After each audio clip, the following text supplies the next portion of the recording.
Hey everybody, how you doing? Saturday morning here at Dice Tower Con East at the beautiful Caribe Royale Hotel. You're probably sick of me saying that, so I won't say it again. We just got Yes, done. you will. We just got done playing Wild Serengeti.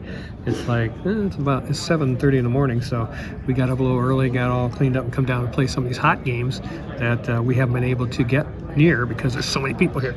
But Wild Serengeti is a 2022 title.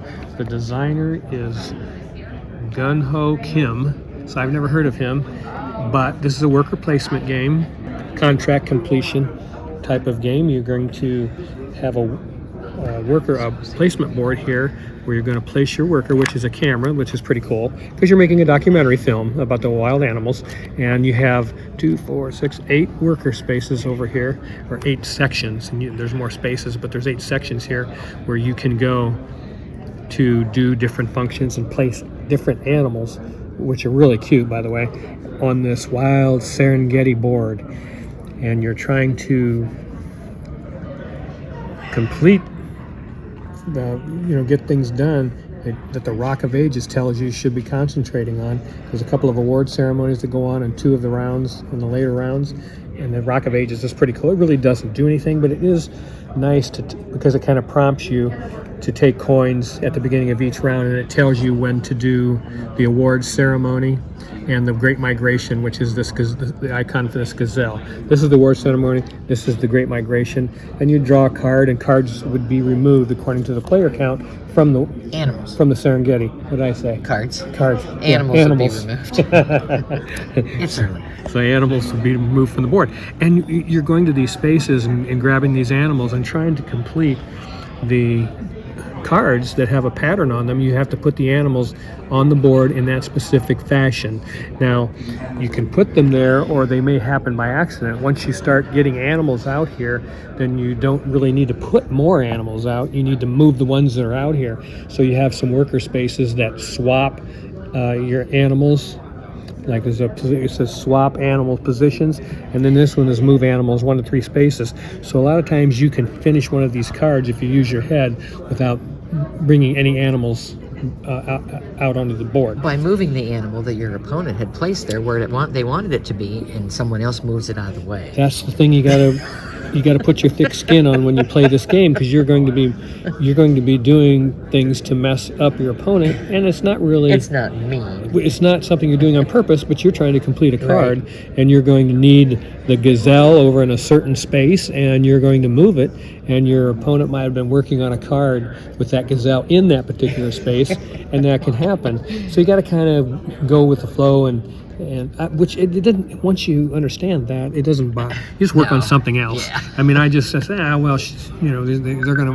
they're gonna move it back if I move it again, so I'm just not gonna waste my time, because you pay $1 for every time you have to take that an action. So, and you only have $6 at the beginning of each round until you get to round 4, then you get 7. So you don't have a lot of money, and you're going to be spending those coins doing worker actions and setting up the patterns on the board, completing these scene cards for your documentary, and then again you have award ceremonies that is going to give Lots you points. Of scene cards. Yeah, for the icons that you have in the top of your cards. There's in the upper right hand corner there's icons, and you can get benefits for round prep when you're beginning a round, and then the icons are also collected for points and for the awards ceremony, like I said before. And there's a huge deck of cards here that come with the game. Scene cards, and the animals themselves are cute as the dickens. And I like the Rock of Ages. It's not necessary, but who cares? And it isn't in the way. Yeah, and it goes off to the side. It goes with the whole scene of the Serengeti, and it has that great feel. Guys, this game is a nice production, and I liked it more than I thought I would. How about you? I mean, it surprised me. I didn't think I'd like it this much. I thought I'd just like it because it had cute animals, but the game is actually fun. It's actually a fun game. We had a good time playing it. I don't know how fun. I'd have to think about it, and I'd have to play it again. You have to understand when you're at these conventions, you grab a rule book and you just pound through it as quick as you can and start playing this game. And you're going to miss rules, and so you can't really judge some of these games accurately. So you just have to get a feel for it. I'm just trying to get a feel for how it plays, and I like this better than I thought I would. There's more to it. Yeah, and I liked the fact that you're trying to create and you're trying to finish these cards with minimal movement of these animals. That's the Does it secret cost to you this every time you game. have to move them? Yeah, because you only got $6, so you're trying to figure out a way to move these as minimally as possible to complete your cards. And sometimes if you watch your opponent and see what they're trying to do, maybe you can work on a card that's not in that area, that type of thing. Because I mean, you can move their stuff if you really have to, but I guarantee you they're going to move it right back. So that kind of thing goes on. But yeah, I liked this game better than I thought I would. It's a very fun puzzle. It's a puzzle. I think it's a pretty nice puzzle, and you have And the animals are lots of goals you can work on, lots of ways to score points, and I didn't expect it to be this good because I just thought it was cute little animals. But that helps with that type of production, helps with the game. It's an excellent production. Yeah, I mean the game. Everything's thick. I mean everything's nice. The game seems solid as far as gameplay, and gosh, I don't know. I was ready to write this game off when I saw it. It's a 22 title, so we want to play those as much as possible, and I was ready to write this game off.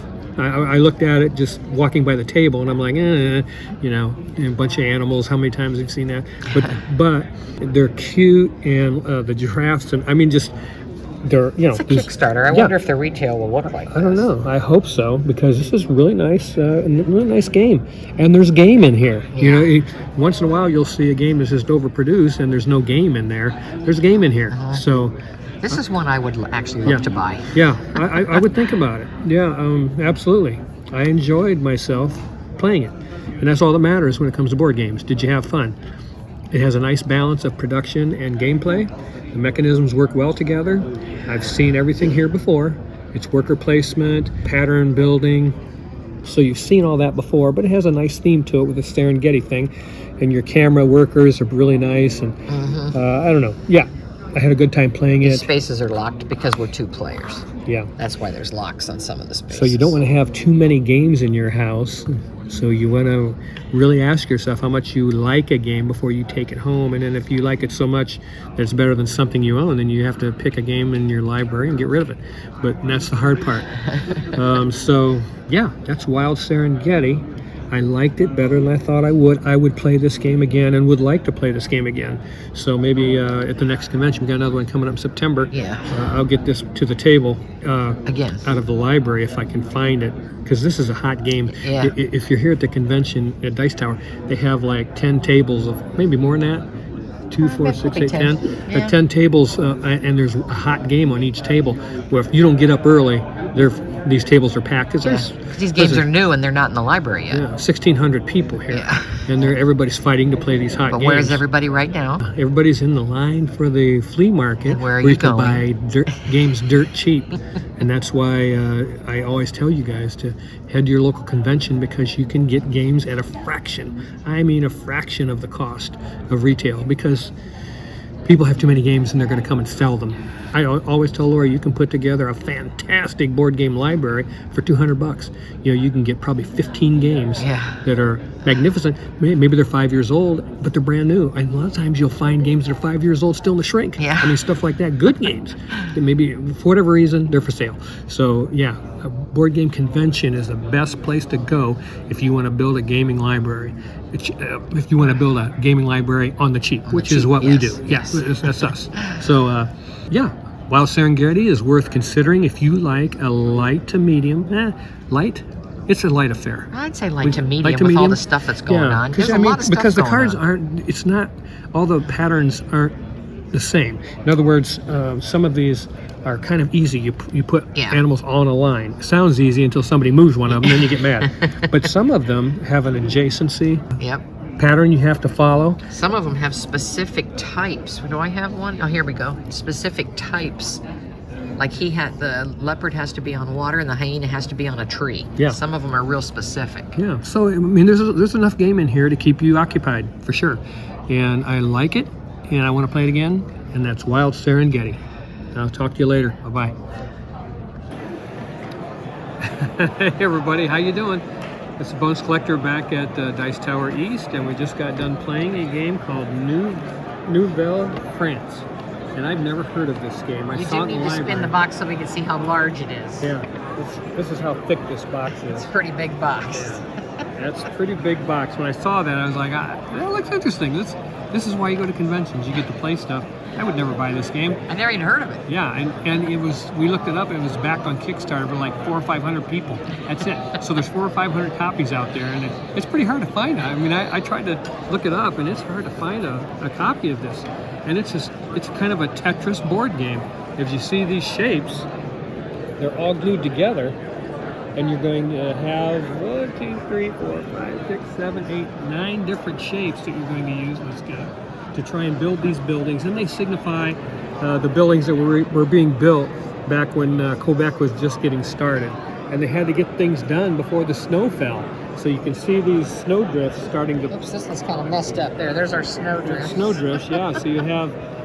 We've got snow drifts around all our buildings. You have a mechanic where you're building snow drifts around these blocks, and it really is essentially just helps you score. At the beginning of the game, you have 36 of these building cards, and you make them into six different stacks, and you seed the deck with these snowflakes. And you're going to take each one of these snowflakes and put them in the last 3 decks, or 2, 4, and 6. 2, 4, and 6. And the snowflakes are scoring rounds. Once you get a snowflake, play stops, and you do a scoring of the first level, then the second level, and the third level. After you do the scoring of the first level, you put the first snowdrift around these blocks, and after you do the second snowflake, you put the snowdrift around the blocks, and so forth. So it's pretty cool. I've never heard of this game. This is one of the coolest game pieces I've ever seen. This thing is heavy. I mean, it just sits there. It just sits there. It's just like it's Louis XIV. So this is back in his day, and the new world, and they're get up here so you can see the whole thing. Building new buildings, and so you're going to score based on your player color. I was gold, and you can see the gold blocks here, and you have a tally stick, it's called, and those 3 of them. So for each round, they're going to score that level like that. So in the first round, if you built in this building, if your color was on the bottom, you're going to get minus points. And this one would be even, so whatever you built on the first row, you'd get exactly those points. If you had 6 blocks of your color, you'd get 6. And this one in the first level, first snowflake, you'd get twice your points that you had on the bottom level. So you're trying to come to this building and put blocks on the bottom level because you get double your points. So we're all building like crazy on this one. In the second round, you get double points over here. In the third round, you got double points here. You do very good on that building. And then if you complete a building, which Lori did, she put the last building block in this building, you get to take the bonus guy. I forget what these guys are called, but they got a bonus on the bottom of them. And she got 15 points, and that won her the game. And I only won by 3 points. So without him, I would have lost. Yeah, she did good. She was able to complete a building, and that's really what you want to do. That's a lot of points. And there's only 3 opportunities to do that. And you can get in a situation like we did here, where there just isn't a piece that will fit in there. Yep. So we weren't able to complete that. And let's see. Yeah, this is. I guess we could have saved our single piece and took a chance. It would have stuck down in there. That would have worked. Well, you have to use it before the third snowflake, don't you? Yeah, but this third snowflake didn't come out, so. And then all the blocks come in these magnetic closure boxes. That's the blocks for the other players. Yeah, the players. They come in these magnetic closure boxes, which are pretty cool. I mean, this game is pretty highly produced, I'll say that. And pretty neat, man. And I've never heard of this game, and it was fun, folks. Oh, we had a blast. We had a blast. It's Tetris. Yeah, it's Tetris, and you're scoring on first, second, and third levels, trying to finish buildings and get bonuses and paying attention to the tally sticks. It's not a hard game. I would say it's a light to medium game, and a lot of fun. I wouldn't mind playing this game again. Yeah, it's pretty good. I don't think I would want it at home because the box is so big. It's a big box. It's not Foundations of Rome big. It's about half that. Yeah, about half. It's still pretty big for a regular game shelf, but it's a good game. I could see people picking this up, and I mean, just the production of it again, especially if you live in Canada. I would think somebody would want this that lives in the Quebec area, and would be interested in playing a game, themed around that city. And it's pretty cool. It was fun. Yeah, and you lay out these tiles, and it has all the shapes on them of the blocks. And when you start the game, you have all these They're every all one of these lined rows up, are yeah. lined up with those shapes, and they're all glued together like that. That kind of freaked me out. I wasn't ready for that. I thought they were single blocks, but these are all glued together in shapes like Tetris. And then you simply, on your turn, draw a card off the building deck, and you put it where it belongs in this line here, and then there's going to be 3 of them only at any one time, and you get to pick a block from one of those 3 rows and shapes and place it in one of these 3 buildings. There's a church, a church, a window, That was a mill, and a military establishment here. Redoubt. Military redoubt. Redoubt or whatever. Okay. Yeah, military thing. So We didn't get that one very done at all. 3 buildings. Yeah, but it was surprisingly fresh and fun. It's been a while since I played a Tetris style game. What would you have that one cheap one that came in plastic pieces? Remember we had? Yeah. Oh, it's Tetris Jenga. Tetris Jenga. Yeah. So that's the only one I've seen like that. I don't know if there is another game that uses. I don't know, but this was cool. This was pretty cool. This was really, really fun. I'm glad we checked it out of the library. It was It just fun caught to play. my eye because it was huge. Yeah. And it was just a lot of fun. So I'm glad we checked it out. I'm glad we tried it. And if you ever get a chance to play it, I would do it. You get these cool scoreboard that sits in the middle of the table, and then your buildings go right inside the fleur-de-lis. But that is pretty cool. And this is one of the coolest pieces of board gaming right there. And that's pretty awesome. It's pretty neat. And you're simply going to try and look at the shapes and figure out which one you can place in here the best, because if you look here on this, if you place, my color was gold, and I got 1, 2, 3 points for placing that one right there. I got 4 points for placing that one. They have to, but if there was a way to get, you actually got 4 points for that one because there's one hiding. Oh yeah. So, but if I was able to put a gold block here, I could have run all those together. As long as they're touching, you get the points for that. You leave holes because you can't put anything underneath the block. Yeah. Once you've placed a block, you can only place blocks from the top down. And you have to place blocks on the foundation, and it's just the outside of the building. So if you're looking down at it, it's You just can see it here, the little gray bricks. Is the only place you can put pieces. yeah. So you're not building in the middle. It's just all around the edge. It's the foundation, they call it. Yep. And then you have 3 tokens for the game, and these are allies that you can use anytime during each round. And this one doubles points when you. I think I used it on a 7. I got a 7 of my gold 6 blocks, and I turned it over, and I got 14. So you can double your points. And then you can play this one. It gives you half the other player's points on their turn. And then this one lets you look at the top 3 cards in the deck.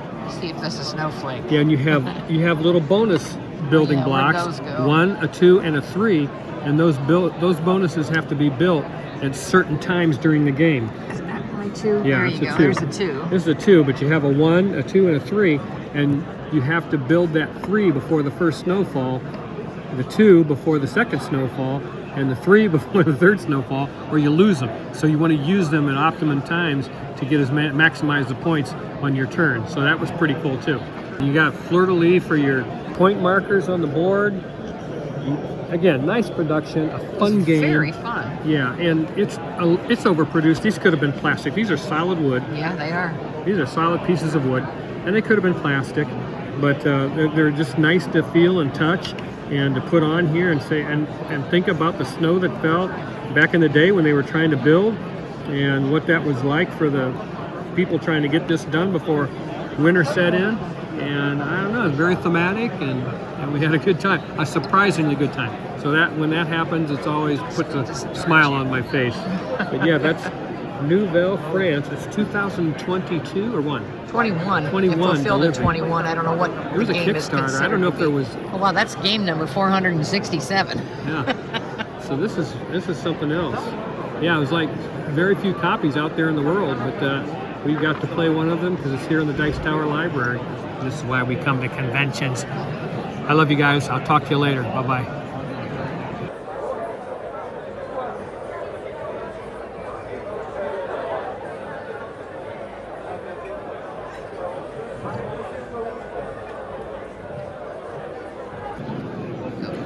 Hey everybody, welcome to Bones Collector. We're still here. It's Saturday here at Dice Tower Con East in Orlando, Florida at the Free Royale, and we continue to play games. We spent some time at the flea market this morning, which we didn't plan on doing. And we did buy a few games we probably shouldn't have bought. That we didn't need. That we didn't need, but we did it anyway. And we had some fun doing it. So I want to tell you about a game I just got done playing, Cape May.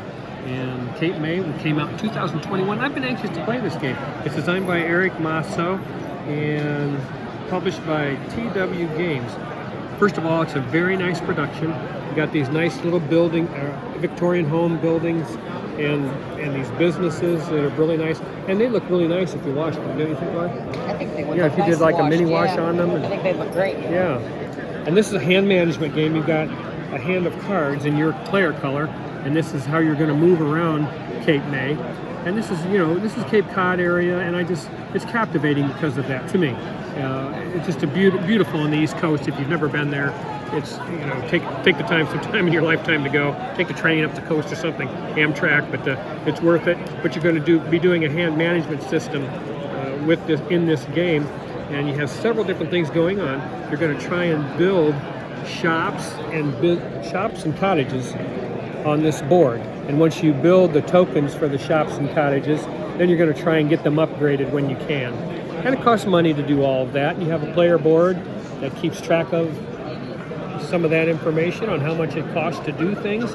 You have a chart over here that shows you, because each turn you get 3 actions. Once you finish your 3 actions, it's the other player's turn to go. And then on the player board also it has the actions that you can take and the final scoring, so that you can keep that in your mind while you're playing the game. Because if you don't know what the final scoring is, you're not going to do very well. It's also got the round steps on here. Got round steps on there.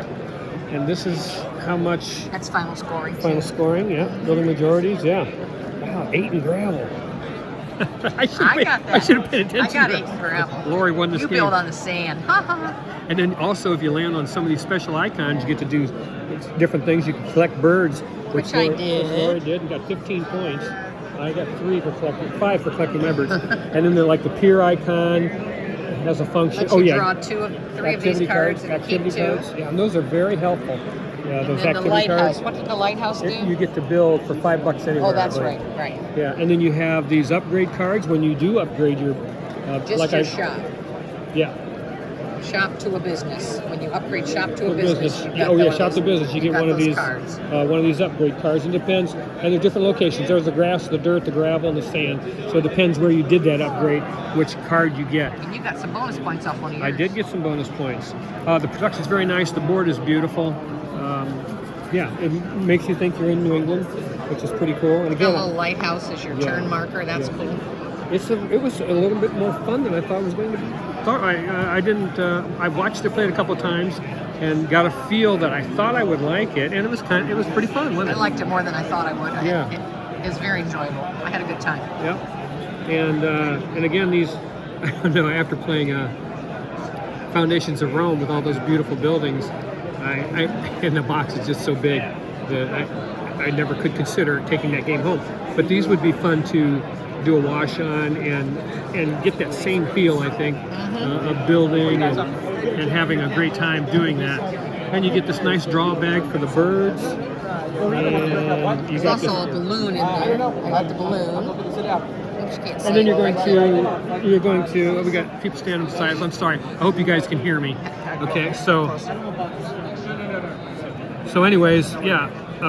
You have a money track here, and as you're building shops and cottages, you're going to increase your income and use these little markers, and at the end of each 3 rounds you get to collect income, so you want to get that money up, because it costs money to do any of this. Any upgrades, any building, it all costs dollars, and you have to do that, so yeah. That's the only thing I didn't like, those little markers. Yeah. Those seem like something that would get lost. Yeah, those are kind of small. Then you have these little fellas here that you use for you to do your actions. And she's got a little parasol she's carrying. Move around the board. And then these Victorian homes, you can see them with the white bases they give you. That's been upgraded to a landmark, so that's kind of cool. So anyways, yeah. Let's see, activity cards. Oh, you can catch on fire. You can catch on fire if there's part of the board that catches on fire. You have fire that you have to mark off pieces of the board. Yeah, you can mark off a section of the board if event card tells you part of it, so you can't build, you can build in there, but it can cost you like $2 more. Costs extra because it's Something like ashes. Got to clean it up first. Yeah, so this is an event deck, and you draw one of those at the beginning of every round. Some of those are good, some of them are not. Some are good, some are not so good, and that's a challenge. And activity deck, upgrades. I think that's it. And your player hand, and that's it. It's probably a medium complexity game because you're kind of weaving things together and trying to keep in mind when you're trying to do all this with minimal movement, which is what your hand management thing is for, then it kind of makes doing all this building a little more difficult. And that's the trick to this game, is learning how to do that in an efficient manner, because one of your actions is picking up all your used cards, and sometimes I did that before while I still had 3 cards in my hands. So I wasn't as good at it as Lori was. She almost always emptied her hand. That's probably why she won. So yeah, that's Cape May. We really had a good time playing it, and I would recommend this game to anybody. It's solid. This is one I would own. Yeah, it's a solid game. Yeah, there it is, Cape May. Makes me want to go to New England. See you in a little bit. Bye-bye.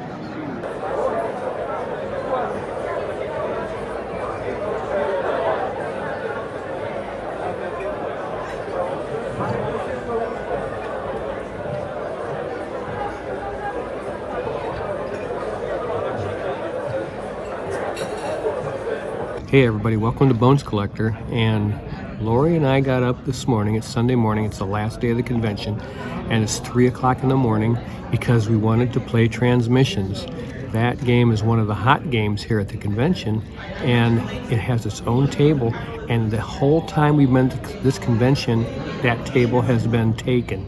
You just can't get near that game. So we thought we'd get up at 3 o'clock in the morning, come down and play it. And guess what? Somebody's playing it.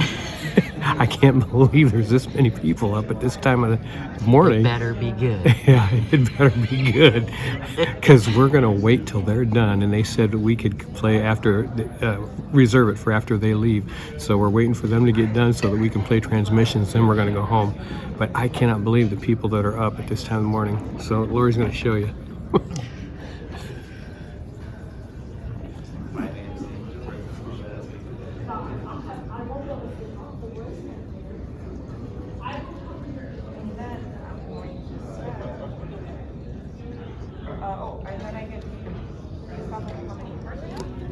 This was a sharing shelf where people left their own games in case anybody wanted to borrow them. And then we'll go into the gaming library. It's closed from 1 o'clock to 8 o'clock in the morning. There's nobody manning it, so there's nobody in here right now. Here's the games we had to choose from. I'll show you just a quick walkthrough of how many shelves of games are here at this convention.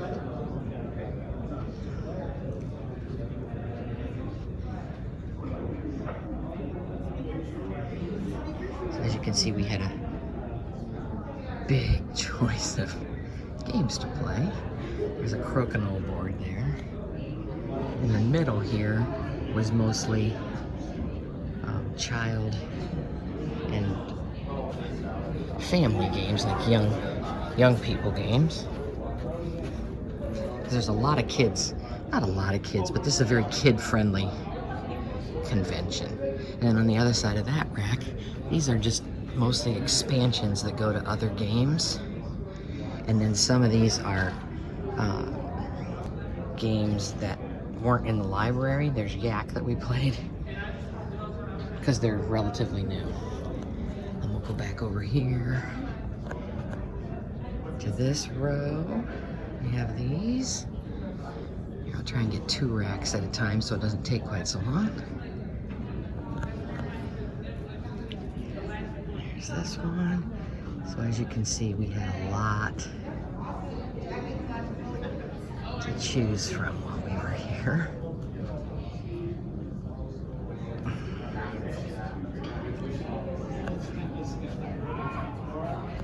We managed to play over 20 games, so we did fairly well.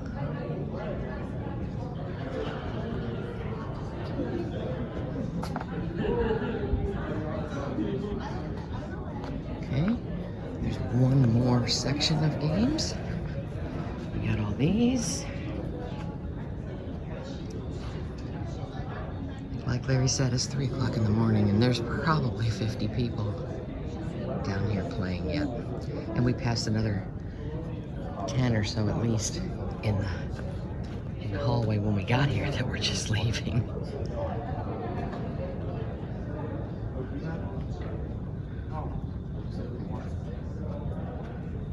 And here's the last two. And then because the library's closed this time of night, I'll go over here.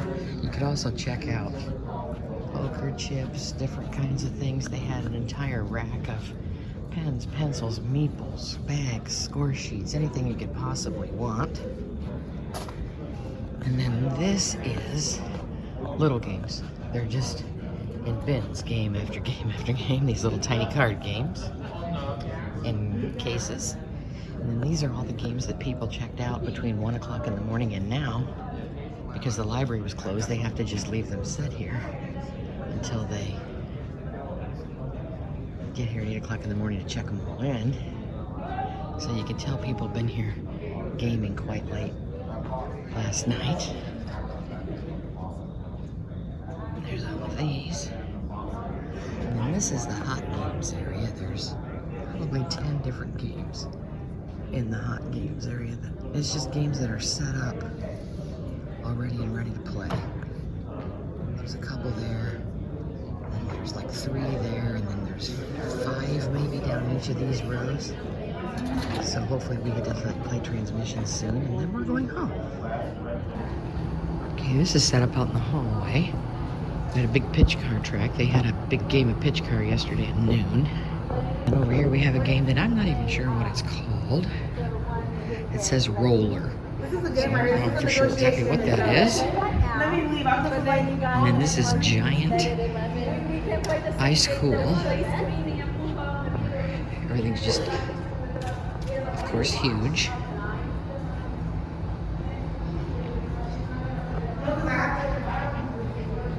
And here's another one that I'm not sure what this is. Thin Billiards, it says. And then back there we had rooms where they were playing party games and family games back down that hallway. And also right here in the hallway we've got a couple of Dice Tower painted crokinole boards. And a round class. We have the square version, but the round version plays 4 players. Here's the other Dice Tower crokinole board.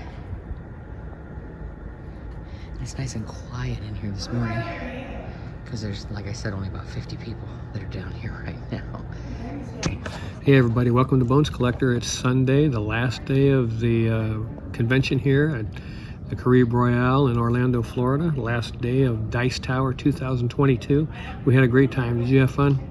Yes, I had a blast. It seems like it ends kind of quickly. Yeah. I mean, because you're trying to do so much, and you put a lot of pressure on yourself to play as many games as you possibly can, which really is a lot of work, because you have to select the game, then you take it to a table, sit down, pull out the rule book, and sometimes the rule books can be, if you game, they can be pretty big, so you have to sit down, decipher the rule book, and play the game through the rule book.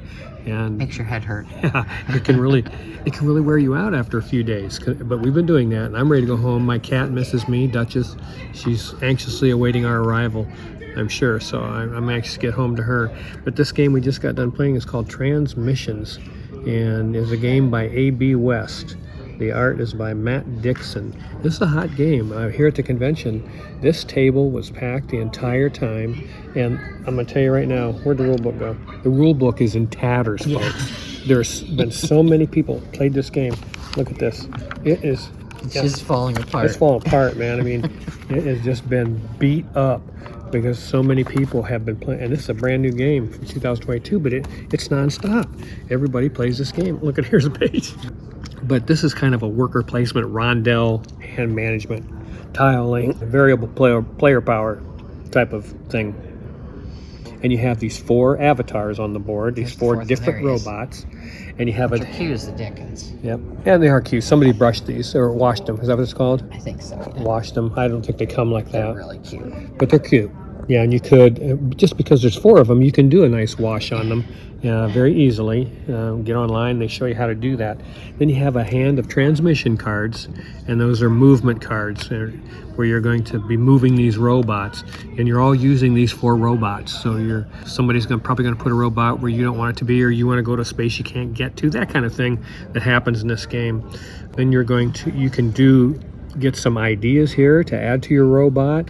You can get a set collection thing with these tiles going on that you add to your player board. Takes up spaces, and if you fill up these spaces, you get points that are on your player board. So you want to get ideas and tiles, and it's a set collection type of thing going on too. So there's resource management. There's a little bit of everything. Pipes. Yeah, you're building a pipeline here for points. So there's quite a bit going on. I mean, it has some depth to it and complexity to it, which is nice. Nice amount. It's not hard. This is a light to medium. I'd say light. Light to medium game. Yeah, okay. And there's plenty to think about, because you want to use a certain robot that has I have all these ideas.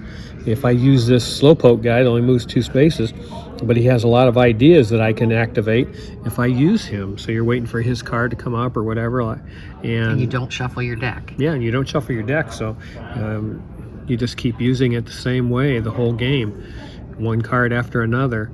And the end game triggers are to empty one of these 2 piles with ideas and item tiles, or 1 stack of the pipeline over there. And at 2 players, that takes a long time. Too long. Yeah, it took too long. The game is very nice, but it overstays its welcome at 2-player count. They need to reduce the number of something. Yeah. It's too much. Something. It takes too long. Take some of these idea and item tiles out, but the game is too long at 2. They have, and that would be easy to fix. It'd be easy to fix. I mean, you could house rule it. Yeah. And take out a set of those tiles. Yeah, or take out 6 of the pipeline tiles or something, but something's got to give. This game was just too long. It does take too long at 2 players. And we just kept playing, and we didn't even finish. We didn't finish the game. We called it we threw up the white flag and said, well, we know enough about it that I can tell you about it. Now, I like the game. I like the game quite a bit. And again, there's plenty to think about when you're trying to get those robots to certain spaces and trying to get the things you need and activate certain robots that you have ideas on your board that you can use. Like, this one I can pay 2 energy and get a green cube, which is green and blue cubes are the most rare in the game. And so you have certain tiles. In this one here, I can trade a yellow for a blue, so if I activate that robot. So those types of things are going on, and you're trying to juggle that with the resources, with what you want to purchase with them when you get them. Build your pipeline, buy those pipeline tiles, or get these items and get which ones do you want, because it's a set collection. You can see there's like 3 numbers on here. You have to have 3 of those to get the 8 points. 3 socks, man. But even trying to get 2 of something, we never did it. No. Never even found 2. No, we never even found 2. So the set collection thing is kind of difficult to make happen. Hey, look who stopped by to see us. Hi, Tom Vassell. Hi, Tom. Welcome to the Bones Collector. I'm on video. Yes, you are. are. I'm very camera shy. Thanks, we've had a wonderful time. Yeah, it's been great. So we're going to continue on before we were, interrupted by Tom Vassell. And we were complaining to Tom how long this game took and about the end game triggers just taking too long. He said, well, did you read the rule book? Because you're supposed to take some of those tiles out. But what does Tom Vassell know about board games anyways? I mean, who would listen to him? But yeah, apparently there's a 2-player rule in there. And, I mean, it's 3 o'clock in the morning. We want to rush through this game. Yes. We did not read the whole rule book. I'm not lying. Nope, we did not. I read most of it, but I missed that. So yeah, thanks Tom Vassell for telling us and making us look pretty silly. Yep. But but this is, again, a good game. Is enough going on. I think people. It's a good entry-level game. Yeah, it is. It's a gateway plus game, because I people who board game a lot are going to have a different opinion about what a gateway game is, and people who don't play board games at all, to them, they're going to have a different opinion about what a gateway game is. So this game would. If someone that doesn't play board game plays this game, they're going to think this thing is super complex, super hard to play, and that's not the case. It's very easy and intuitive, and there's it's easy enough to pick up that I think anybody can buy this game and read the whole rule book Read the whole rule book. and play. Follow the directions. Yeah. But hey, that's it from the convention, you guys. We love every one of you, and so happy to be able to bring this to you. We've had a great time here, and I want to get home, and my mind is burned out from reading rule books and playing board games, and I'm ready for a couple days to rest before I go back to work. So hey, thank you. I love all of you. God bless you, and I will talk to you later on the Bonus Collector. Bye-bye.